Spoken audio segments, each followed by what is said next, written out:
Hi, everybody. This is Ray Winslow. I'm here to talk about the computational medicine focus area of the Department of Biomedical Engineering Master's Program.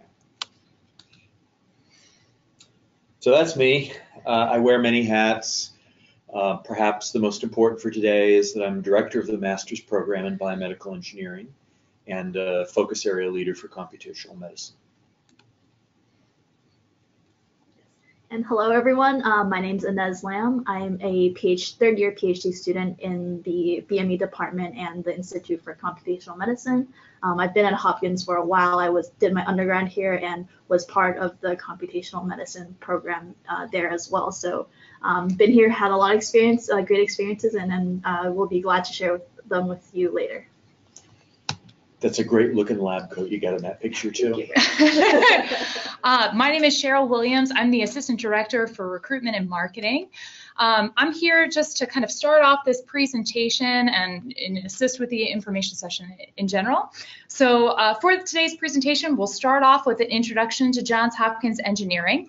Next, Dr. Winslow will discuss with you the computational medicine focus area within the Biomedical Engineering Master's Program. We'll talk about the admissions process, including important dates. We'll discuss the research in computational medicine that is conducted here at Hopkins. We'll share some information regarding student life. And we'll end with a live question and answer session. So if at any point in the presentation you have questions, please type them into the questions tab on your control panel. Joining us via a cell phone or a tablet, simply select the question mark to access the question section. We'll address all questions at the end of the presentation. So we typically like to begin these presentations with a quick overview of engineering at Johns Hopkins. Johns Hopkins as an institution is a research university. We were actually the first research university in the United States.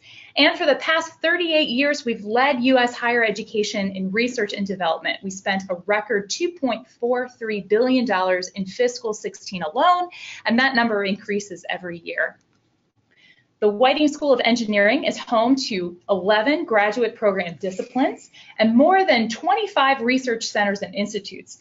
The research that we do here is very interdisciplinary. Our faculty works closely with Hopkins' 8 other divisions, including the School of Medicine, of course, the Bloomberg School of Public Health, and also the Applied Physics Laboratory, which has a very large healthcare mission area, including research related to neurally controlled prosthetics. It designs and builds spacecraft and does a lot of defense-related research and engineering. Our engineering and the work of our faculty and students has led us to be global leaders in engineering for medicine and healthcare, in data science, and in resilience systems. It is the mission of the Whiting School of Engineering to provide its students with an education that is innovative, rigorous, and that prepares students to be 21st century leaders. Some of the career resources that we have available for students include our Homewood Career Center and career counselors specifically dedicated to graduate students, employer networking events and opportunities. Our Whiting School alumni, of course, are great resources for our students, and we offer multiple opportunities to network with alumni and leverage their expertise. And last, I want to highlight resources for entrepreneurship. Hopkins has a particular focus on encouraging and supporting student entrepreneurship. You can learn more about resources available by visiting the URLs here that you see on your screen. So that is an overview of engineering at Johns Hopkins. Now Ray's going to talk to you more about computational medicine. So the program in computational medicine is run out of the Institute for Computational Medicine. We've been an institute since 2005. We have a large number of core research and affiliated faculty, 74 faculty, almost 60 graduate students, a number of postdocs, and we have broad collaborations across the university. Maybe one of the most important numbers that I can cite here is that just in the School of Medicine alone, the last time I counted the number of distinct funded collaborative efforts with faculty in the School of Medicine, it was 60 different principal investigators in the School of Medicine that our faculty work with. So we're really knit into the fabric of the School of Medicine and work closely with them, as well as those in the Bloomberg School of Public Health, All Children's Hospital is Hopkins institution in Florida, and we have many other collaborations between other institutions and ICM faculty, MIT, Cleveland Clinic. You see them listed here. So to the program focus area in computational medicine. There are two ways of progressing through this focus area. The first is a course-based master's degree, and the second is a thesis-based master's degree. Either of these requires the completion of 30 credits of coursework, and this amounts to about 7 courses. Two of these 30 credits can be gained through attending our monthly ICM Distinguished Seminar Series to listen to our speakers. And so you need to complete roughly 7 courses. We define focus area core courses, focus area elective courses, and general electives. Students need to complete 2 core courses in computational medicine. And these courses are Introduction to Computational Medicine is one selection. Computational Bioinformatics is a second selection, and Computational Molecular Medicine is a third selection. So students are asked to select at least 2 of those core courses. There's a broader list of focus area electives. It's probably about 15 courses or so, and students are asked to complete a minimum of 3 of those courses, and then the rest of the course credits can be filled in any way that you want to, including general elective credits. And I've already described these courses. These are the core courses, choose 2 to meet our requirements. And these are just a couple of examples of our elective courses. Systems Pharmacology and Personalized Medicine is something that Inez has taken and knows well. Precision Care Medicine 1 and 2 and Neurodata Design 1 and 2 represent a new kind of course here. We call these project-based learning courses. They're a year long. They are held in both the fall and the spring semesters. They're called project-based learning because these courses combine lectures as well as the creation of student teams that work on cutting-edge research problems.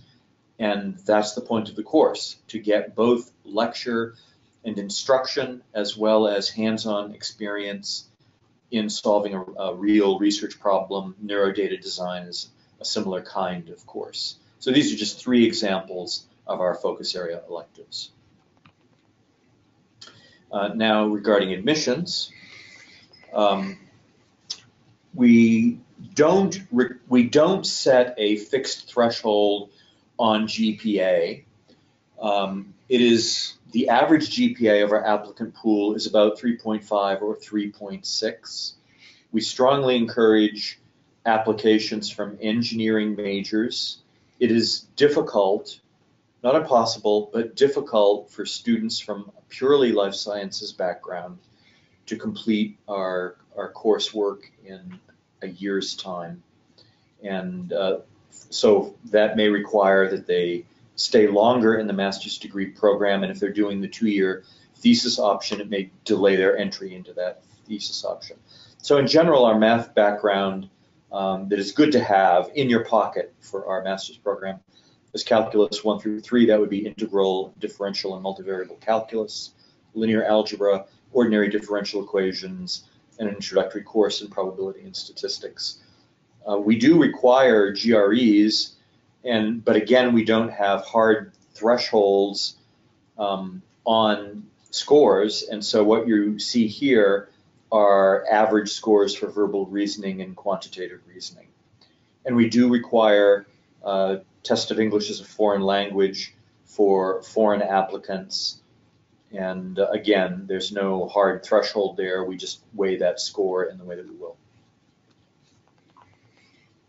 So this year's application deadline is January 5th, and the application is online. It does require a statement of purpose, 3 letters of recommendation, as I said, for non-Hopkins students, the GRE, for international students, TOEFL, and for all students, transcripts. Now to the research areas. We've defined 4 broad areas of investigation in computational medicine, and they're listed here.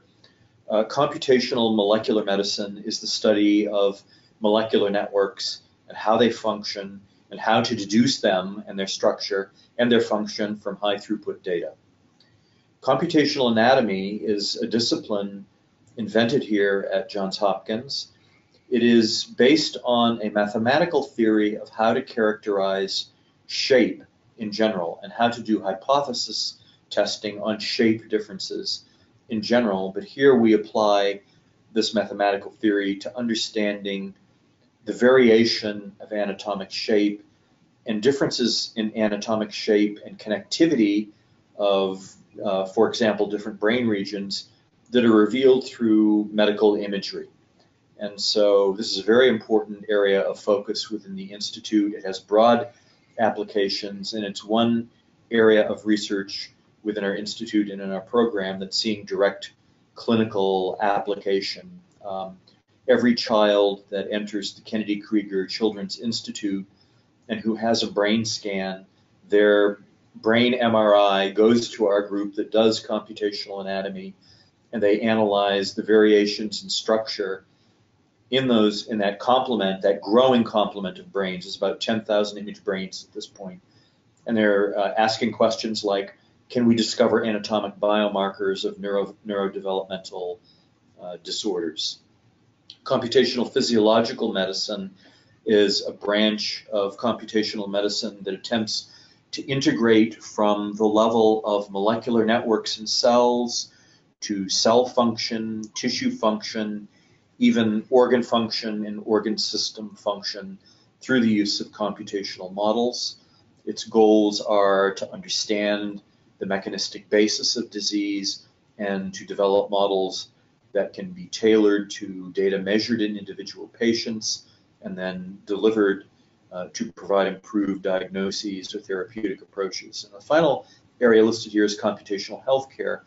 And we think of this as an area of computational medicine focused on asking the question, how do we go about analyzing very large-scale data sets that are collected from patients in the hospital? And these data sets can broadly be of 2 forms. The first are what I call physiological time series data that are streaming data measured from patient sensors in patients that are in critical care units or in the general ward. These are signals like the ECG, the respiratory waveforms, the SpO2 waveforms that are typically displayed on monitors, but here we're capturing those data and we're trying to learn from them how to predict ahead of time that the clinical state of a patient will deteriorate so that we can guide physicians to intervene in a useful way. And it also asks the question, how can we use very large data sets extracted from electronic health records to better understand, characterize, diagnose, and treat disease?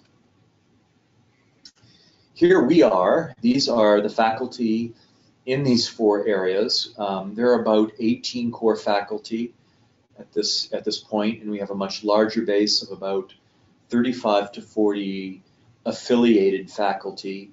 And so this slide shows you how we distribute across the various areas that we all work in. Some of us are in multiple areas. I wanted to give you just a couple of research vignettes to illustrate what computational medicine is. And so this is work that's underway in my lab and is being done collaboratively with Dr. Sri Sarma, who's the associate director of this institute. We're looking at patients with sepsis, and we're trying to predict ahead of time those patients with sepsis who will develop septic shock. The reason we want to do that is that mortality in sepsis is high. Mortality in septic shock is extremely high. Up to 50% of all patients that develop septic shock will die from it. It's the most expensive disease to treat in US hospitals. It's the leading cause of mortality in US hospitals. It's the leading cause of readmission. So it's a major disease, somewhat under-recognized. And so our goal is to collect the kind of continuously monitored physiological data that streams in from patient sensors, combine that with electronic health record data to determine whether or not we can predict well ahead of time if a patient with sepsis will develop septic shock. If we can do that, then we can alert physicians to intervene and take steps to hopefully prevent that patient from developing shock. We also do this in patients who don't have sepsis, where the question is, can we predict those who will develop sepsis? So we're looking at this full range of problems. And the answer is that we can do this fairly reliably. We're doing even better than what is indicated here. Our sensitivity is now about 86% in this task. Our specificity is about 83%. And on average, we can do this well in advance of when a patient actually clinically transitions into shock. That means 13 hours ahead of time on average, we can predict a patient will develop septic shock.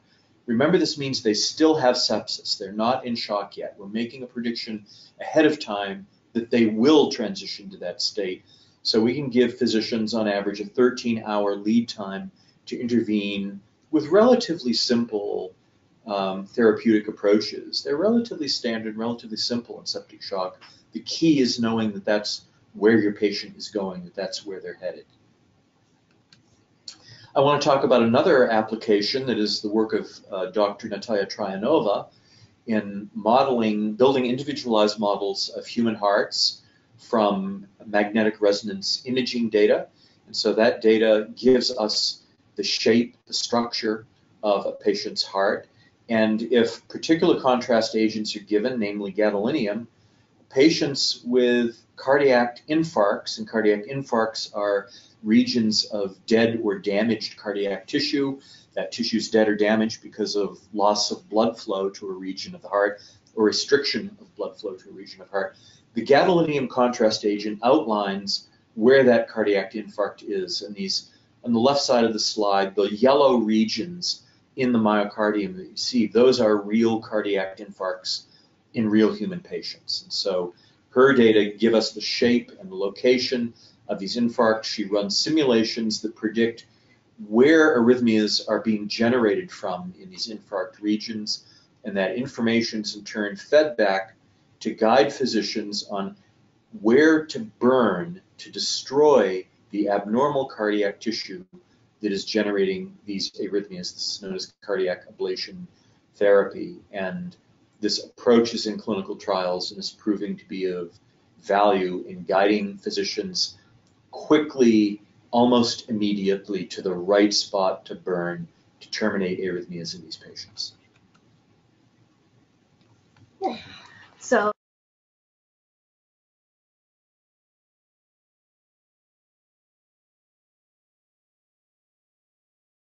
smooth. Okay. Hi, everyone. So now that Dr. Winslow has given us a great overview of some of the fantastic work that's being done here, I'd like to tell you what it's really like to be a student here at Hopkins. So let's talk about the student experience. So outside of just your classes and research, there's just a ton of ways to get involved with the community here. I'm involved myself personally, and there are just a ton of graduate student organizations and a lot of organizations directly targeted towards engineering students and supporting the general population, such as the Graduate Representative Organization. They are a Homewood-based, essentially student government, and they organize weekly events such as coffee hours. They also host bi-weekly happy hours, so there's a lot of opportunities for students to get out and meet each other, and they hold various other events throughout the year as well. And as you can see, there's also groups such as National Society for Black Engineers, Hispanic Professional Engineers Society, Society for Women Engineers, and Women of Whiting, which is my own student group. But there are a lot of special interest student groups as well for you to find other people to promote diversity within engineering, and for you to find people that are like-minded like you are. So and each of these groups will work together to hold different events, but also have their own events. And so it's really a great way to make lifelong friends and become really a part of this community. And in addition, there's also the International Bridge Program for international students, as well as a great career counseling and career center here to really help you move forward with your career, whether that's further graduate school, or if you're interested in industry, or even some in academia, anything. They're here to guide and steer you in the right direction. And so in addition, and actually even before I get to this slide, there's in addition to those engineering student organizations I mentioned, there's also a lot of other other interest groups as well, such as, there's a hiking group. There's to really take advantage of all the beautiful nature that we have around the Maryland area. There's a sports league that the GRO puts on. There's also, like we mentioned earlier, there's a lot of interest in really expanding and accelerating the Hopkins entrepreneurship community. And so I never thought I would have the chance, but actually graduate school became the chance for me to actually be part of a startup. And we really gotten a lot of great support and resources through the Hopkins community. And so that's really been a really great way to supplement my my learning during my graduate school, not just purely through academics and coursework, but also just through building additional skills that will definitely come in handy later on. And so now to talk more about Baltimore itself, we do have some fantastic restaurants here in Baltimore. And so it was ranked as the #2 food city in the US. And I have a lot of friends that are foodies, and I am really one myself. And Baltimore is just a fantastic place to explore. And there's a lot of great restaurants and hole in the walls all the way, and a lot of diversity all around. And yeah, like we mentioned earlier, Baltimore is one of these great startup cities. There's at Hopkins, there's a ton of resources, and even outside of Hopkins, there's a lot of effort being put out in the Baltimore startup community to really kind of attract entrepreneurs and bring a lot of talent into this area. So definitely something to look into if you're interested in that. There's also a ton of awesome events throughout the year. I've personally been to Artscape many times. There's Hanfest, Baltimore Marathon, and we have the Orioles for baseball and the Ravens for football. And I'm sure you'll make fast friends if you show your support for one of these teams. And finally, yeah, like we mentioned, there's a lot of great, there's the Appalachian Trail nearby, a lot of state parks. It's really beautiful, maybe not so much in the winter, but definitely in the fall and summer. And it's a great time to explore the area, and also Chesapeake Bay as well. And we are very fond of our crabs and our Old Bay, if you don't already know. Okay, and I see I'm a little. We can advance. So we've created a database of where our students have gone to. And there's more than 200 different companies that have hired students out of biomedical engineering. I'm talking about both the master's and the PhD program. So we've placed students in every company that you've listed here. I can just go through this list and show you where my students have gone. So AstraZeneca, Bristol Myers Squibb, Broad Institute. In fact, I have a student who just went to Broad maybe a year and a half ago, and he's working in the group. His boss is another student of mine that he knew during his time here. I have a student at FDA. I had a student at IBM, a student at Merrimack Pharmaceuticals. I think that's it for. That's it for me. But we place our students in industry all over the country.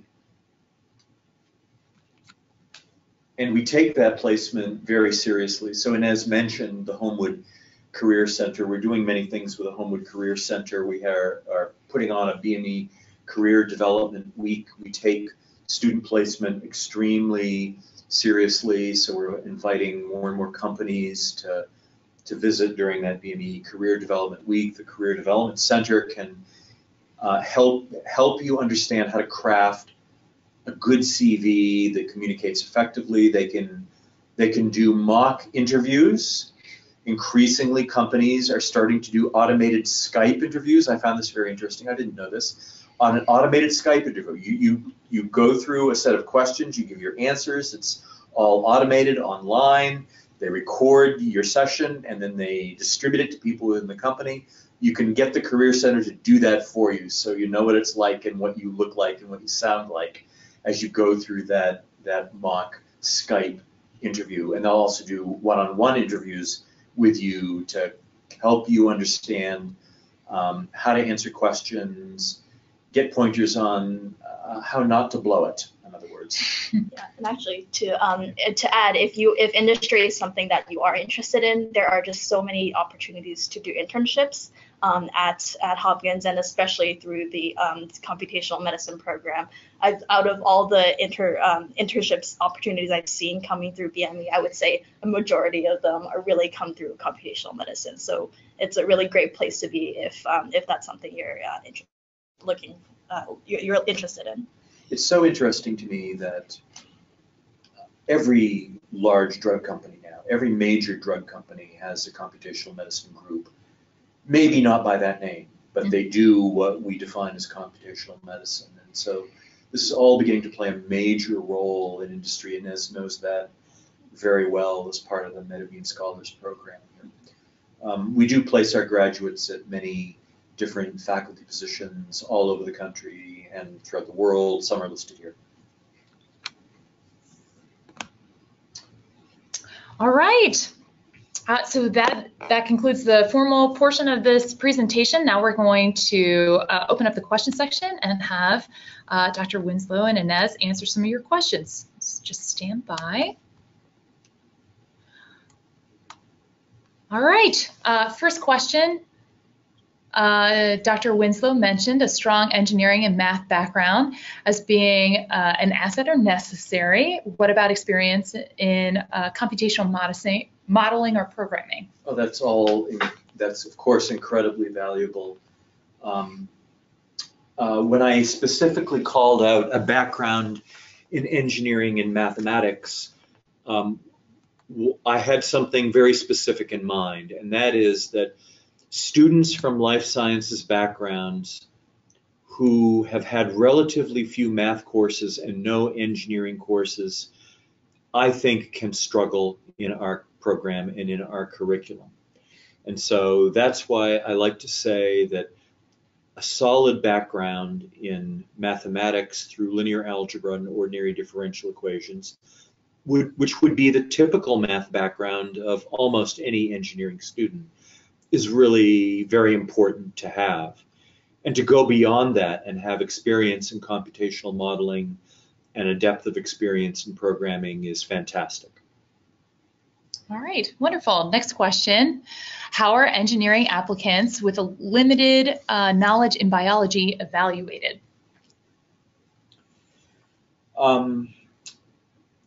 And so I see several phenotypes in the applicant pool in this category. I've seen applicants who are not out of engineering programs, who are in life sciences programs. They may be at universities where there's no biomedical engineering. I'm thinking of one in particular, an application last year. And this individual, I would say on their own, crafted his own biomedical engineering curriculum just by deciding to take the right courses. And so this was an individual in a life sciences department as an undergraduate major, but he complemented the biology courses that he had to take as part of that with well-chosen math and engineering courses. And of course, I thought that was fantastic. I thought that showed insight and initiative on that individual's part.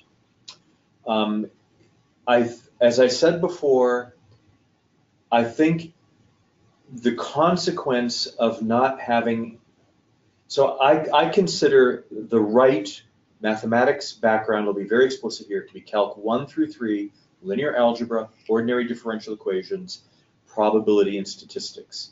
If you were to enter this focus area, let's say, for example, with a background in Calculus 1 and 2, integral and differential calculus, perhaps a common background for biology students, I think you have to recognize that it may be necessary to do additional foundational coursework in math and engineering to build the background and the skills that are needed to get you through the graduate level focus area electives and focus area core courses that are part of our program.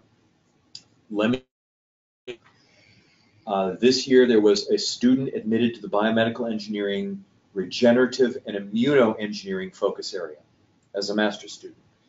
This student had a fairly typical background for these kinds of students, which is a bit less engineering and mathematics, much more life sciences.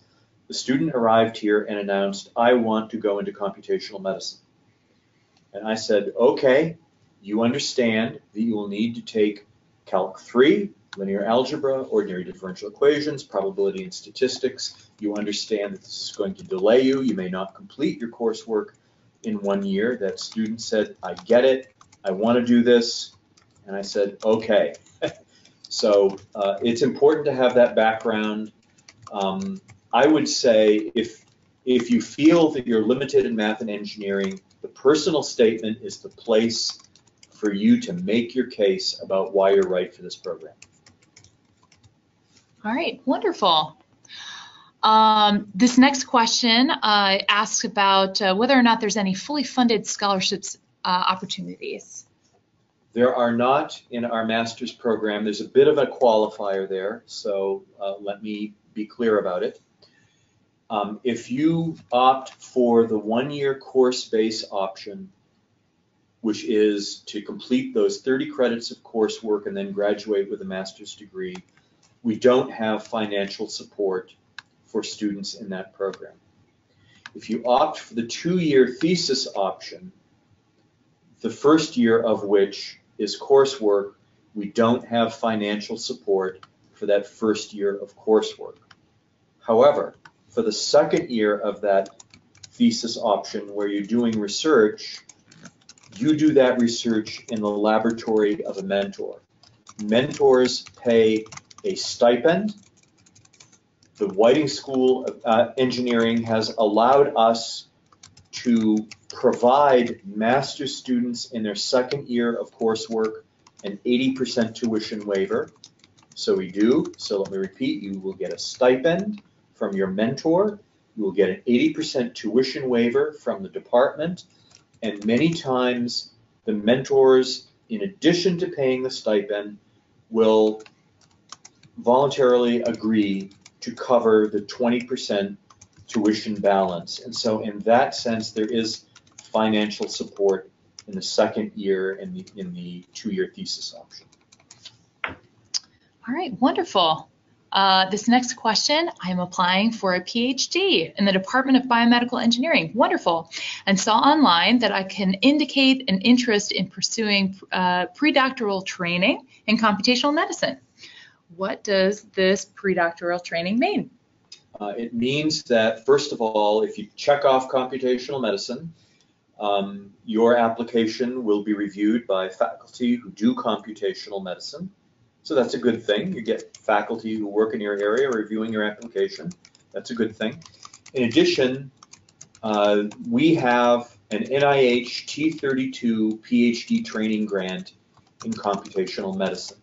Last year, this training grant supported 6 fellowship slots, which means that we awarded 6 fellowships to incoming PhD students.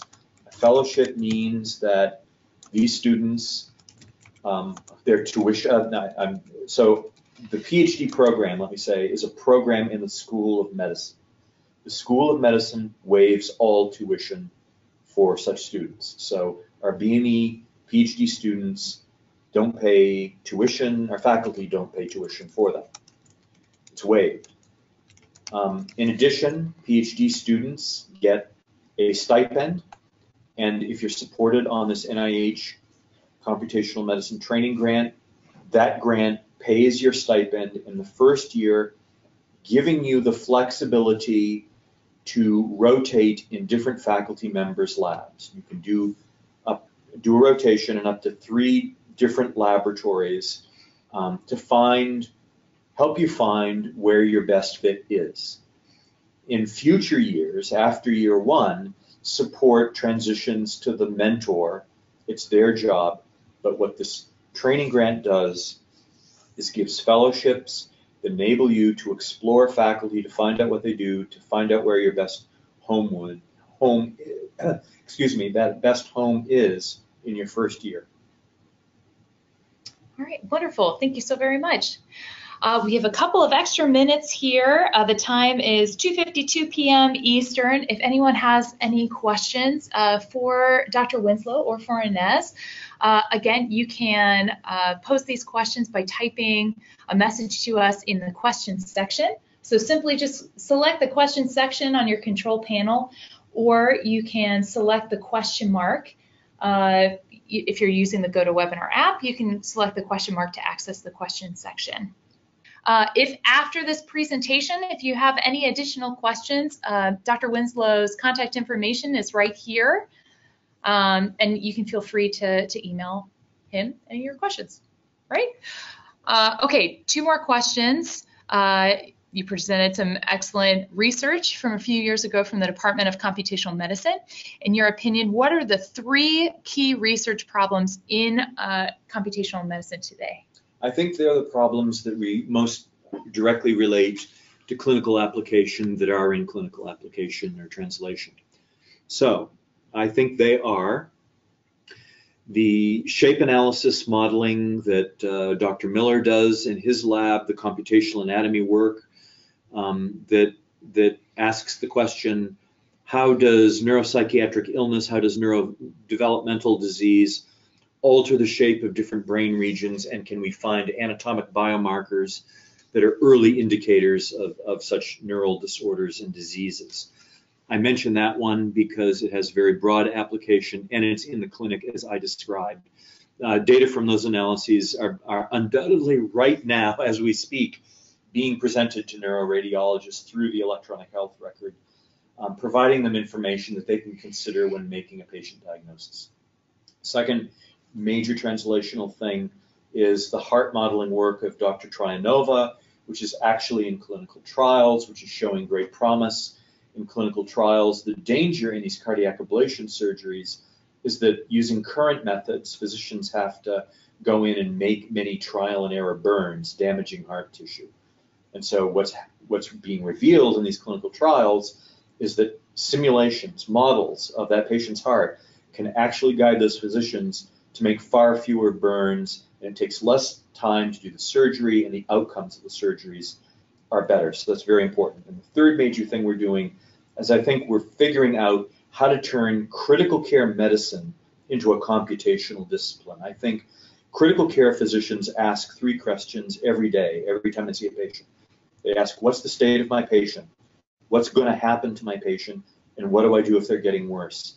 And we believe that all 3 of those questions, it's related to the sepsis work that I talk about, that all 3 of those questions can be quantified, that predictive analytic approaches can be found to make projections ahead of time about what's going to happen to their patient, and that those insights will guide them in saving lives and making better diagnostic choices and therapeutic choices to treat their patients. This next question, when talking about computational medicine, is it a more statistical, machine learning-based approach, or is it more mathematical, for instance, using differential equations for modeling? It's a great question. It's all those things. Statistical modeling and machine learning are appearing in all of the 4 areas that we listed for as being comprising our definition of computational medicine. You're seeing statistical modeling and machine learning in every one of those areas now. And in addition, particularly in computational physiological medicine, computational anatomy, even in computational healthcare, differential equations-based modeling, sometimes they're stochastic differential equations, sometimes they're deterministic differential equations, and these kinds of models tend to be heavily based on and derived from a mechanistic understanding, about a deep biophysical understanding of the basis of disease, but both modeling approaches play a role in every area of computational medicine that we talked about.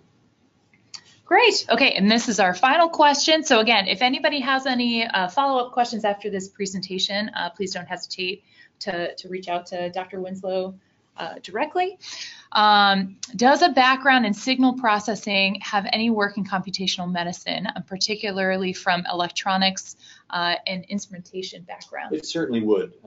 People like Sri Sarma, for example, are trying to understand how to take complex multi-channel EEG data and from it determine where in a patient's brain an epileptic seizure is originating from, so that that information can be used to guide surgeons who are going to cut out that section of the brain in an effort to stop the seizures from recurring. Many patients with severe epilepsy simply don't respond to pharmacotherapy. That's just one application area in computational medicine where digital signal processing methodologies are playing a very important role. All right, wonderful. All right, everyone, thank you so very much for your time and attention today and for your interest in these programs. Thank you so much, Dr. Winslow and Inez, for your presentation and for sharing all this great information with us. Thanks, everybody, for joining us. We appreciate it and hope to hear from you. Yes, good luck.